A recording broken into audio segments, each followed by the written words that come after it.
we're an industry entirely reliant on Shane.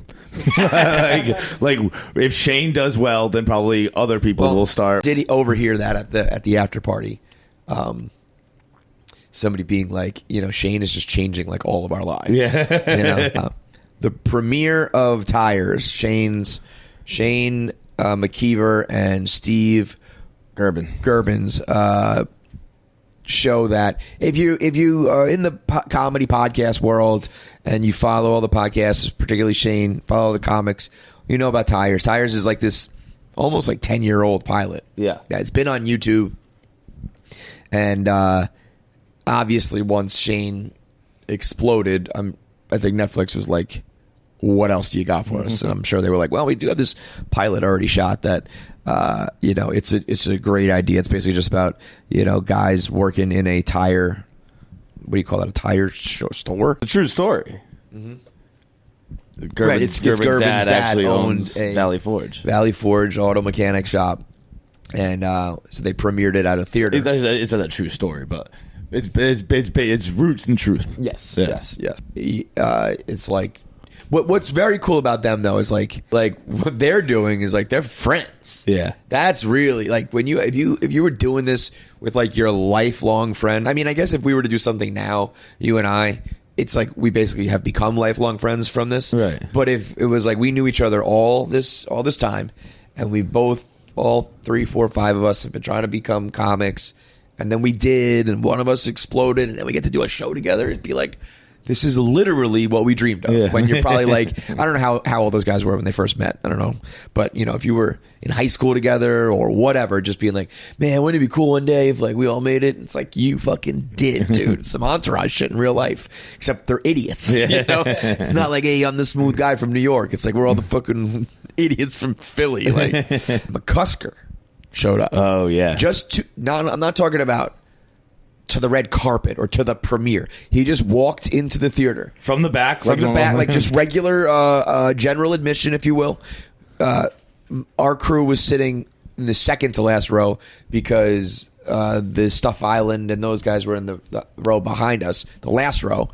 McCusker just came in and sat on the aisle, the last chair, and somebody saw him walking in, and they were just like, "Yo, McCusker, you're the man!"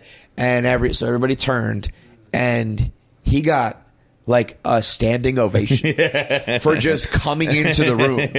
And I told him I would have Costanza'd it. I would have been like, good night, thank you. It's all downhill from here. I mean, a theater of probably like 300 people, 400 people, whatever it was, were just like so gassed up that you were in the room. They were like, yeah, because it like kind of escalated. Like, yeah, you are right. McCusker does rock. And it just like kept going. I was like, holy shit, that was some fucking ovation.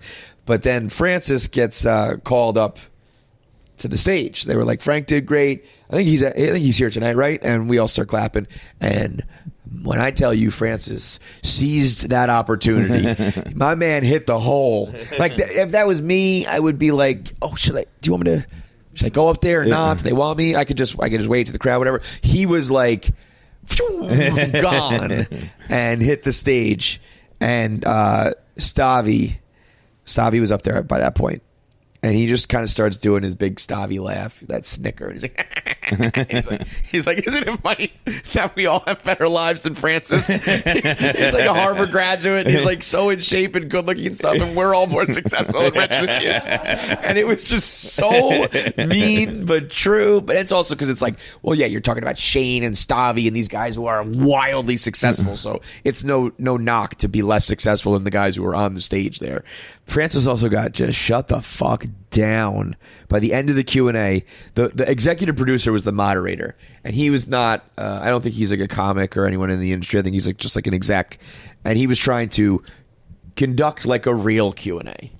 Like in behind the scenes of the making of, and it's like you're talking to like 5 idiots, bro. Yeah. And they're all friends, and they want to just like make fun of each other, and then at one point Francis started to tell a story, and I was still like wanted to know the end of the story. He was like, I was at the pool with Shane, and we were doing who can hold their breath the longest contest. And if you've ever been around or seen any of the behind the scenes stuff that we've done, this is a theme.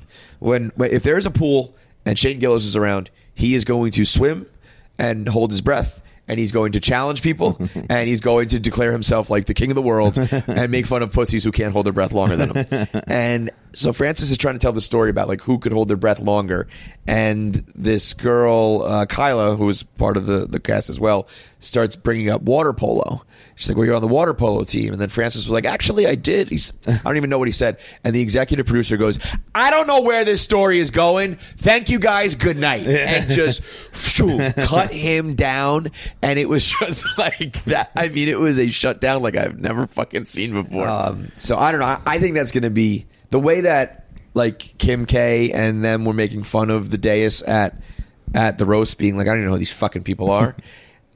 If all those guys are in tires and it becomes a show that Netflix picks up, and to me it very much had a Office type of vibe. I mean, those guys have become like very well known names. Yeah, take our opinions with a grain of salt, because we was like a friends and family room. I think there were some people who got tickets, but it was largely our friends and whatever they called it. I forget, but. Like, I haven't been in the theater that laughed that hard in a long time. Since Austin Powers 2 came out. For real, though. Hard as I've ever heard the theater laugh. It's